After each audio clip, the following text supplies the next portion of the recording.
Arriving on North Korea's doorstep today, America's biggest diplomatic weapon, come to reassure his allies in Seoul.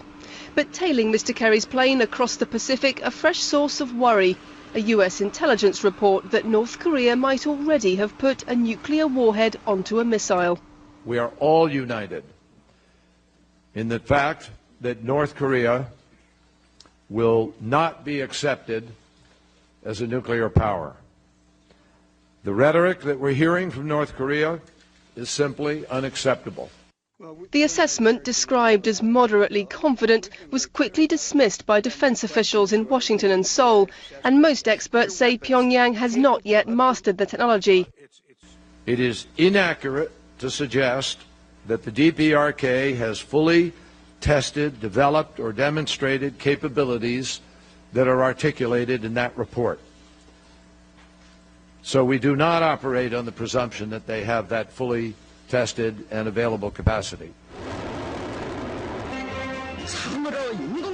But North Korea launched 2 long-range rockets last year and recently carried out a nuclear test.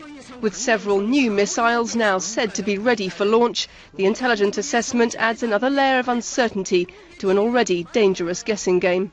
The international community as such has sent a very strong message, including from China, a very strong message to the North Korean leadership that North Korea must comply with the United Nations decisions.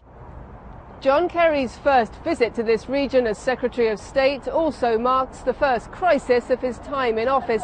His meetings here and in Tokyo and Beijing will focus on stopping Pyongyang's nuclear threats.